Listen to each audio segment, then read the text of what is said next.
if you can teach people to stand up in the face of the things they're afraid of, they get stronger. And so if your life isn't everything it could be, you could ask yourself, well, what would happen if you just stopped wasting the opportunities that are in front of you? You know, if you take people, and I've told you this, and you expose them voluntarily to things that they are avoiding and are afraid of, you know, that they know they need to overcome in order to meet their goals, their self-defined goals. If you can teach people to stand up in the face of the things they're afraid of, they get stronger. And you don't know what the upper limits to that are, because you might ask yourself, like, if for 10 years, if you didn't avoid doing what you knew you needed to do, by your own definitions, right, within the value structure that you've created to the degree that you've done that, what would you be like? Well, you know, there are remarkable people who come into the world from time to time, and there are people who do find out over decades-long periods what they could be like if they were who they were, if they spoke their being forward. And they get stronger and stronger and stronger, and we don't know the limits to that. We do not know the limits to that. And so you could say, well, in part, perhaps the reason that you're suffering unbearably can be left at your feet, because you're not everything you could be, and you know it. And of course, that's a terrible thing to admit, and it's a terrible thing to consider, but there's real promise in it, right? Because it means that perhaps there's another way that you could look at the world, and another way that you could act in the world, so what it would reflect back to you would be much better than what it reflects back to you now.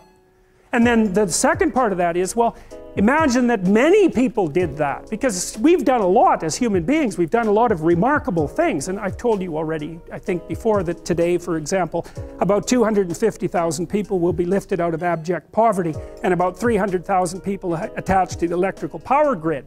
We're lifting people out of poverty collectively at a faster rate that's ever occurred in the history of humankind by a huge margin. And that's been going on unbelievably quickly since the year 2000. The UN had planned to have poverty between 2000 and 2015, and it was accomplished by 2013. So there's inequality developing in many places, and you hear lots of political agitation about that. But overall, the tide is lifting everyone up, and that's a great thing. And we have no idea how fast we could multiply that if people got their act together and really aimed at it.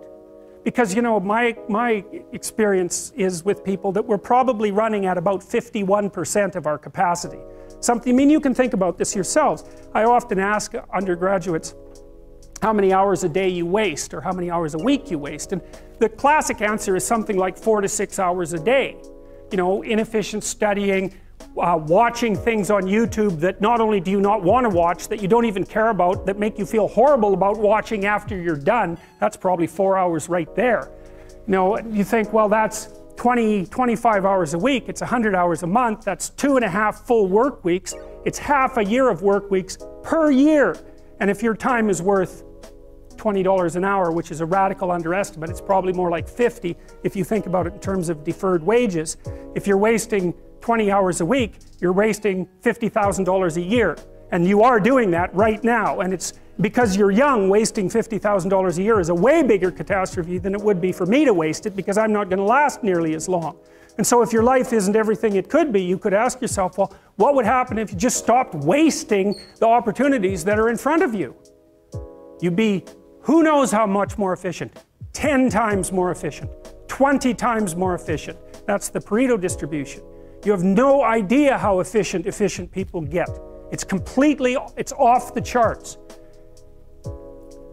Well, and if we all got our act together collectively and stopped making things worse, because that's another thing people do all the time, not only do they not do what they should to make things better, they actively attempt to make things worse because they're spiteful or resentful or arrogant or deceitful or homicidal or genocidal, or all of those things all bundled together in an absolutely pathological package. If people stopped really trying just to make things worse, we have no idea how much better they would get just because of that.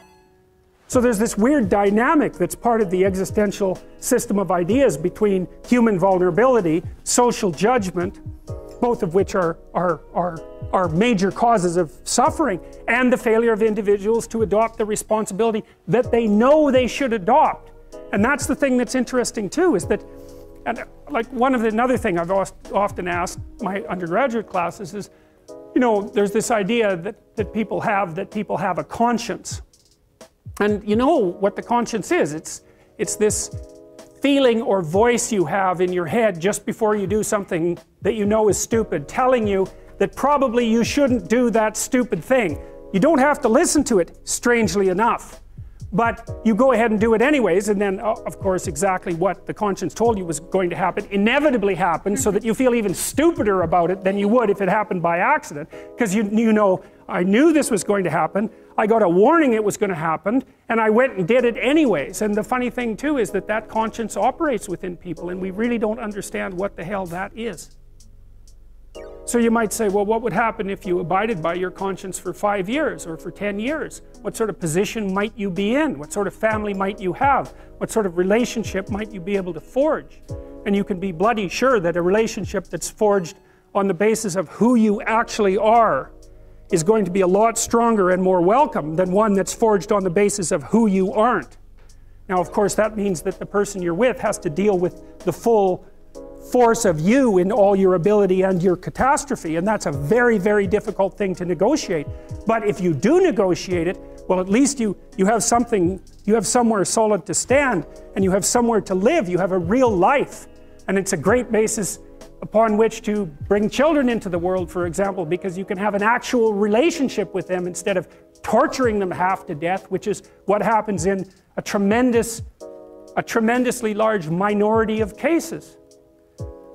Well, it's more than that too, because, and this is what I'll close with, and this is why I wanted to introduce Solzhenitsyn's writings to you. You see, because it isn't merely that your fate depends on whether or not you get your act together and to what degree you decide that you're going to live out your own genuine being. It isn't only your fate, it's the fate of everyone that you're networked with.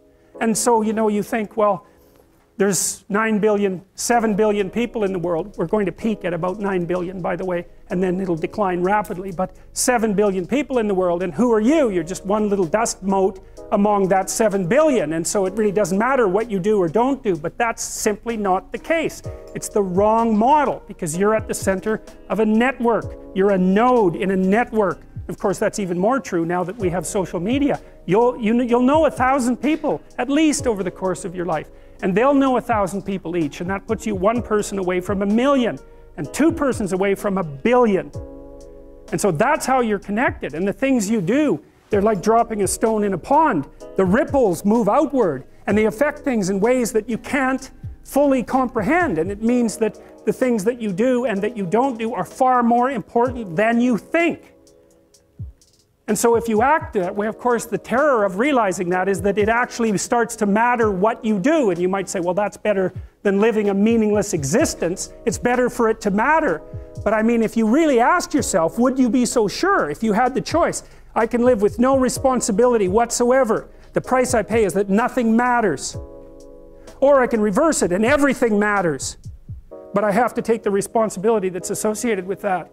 It's not so obvious to me that people would take the meaningful path. You know, when you say, well, nihilists suffer dreadfully because there's no meaning in their life, and they still suffer. Yeah, but the advantage is they have no responsibility. So that's the payoff, and I actually think that's the motivation. Say, well, I can't help being nihilistic. All my belief systems have collapsed. It's like, yeah, maybe. Maybe you've just allowed them to collapse because it's a hell of a lot easier than acting them out. And the price you pay is some meaningless suffering, but you can always whine about that and people will feel sorry for you, and you have the option of taking the pathway of the martyr, so that's a pretty good deal, all things considered, especially when the alternative is to bear your burden properly and to live forthrightly in the world. Well, what Solzhenitsyn figured out, and so many people in the 20th century, it's not just him, even though he's the best example, is that if you live a pathological life, you pathologize your society. And if enough people do that, then it's hell. Really. Really.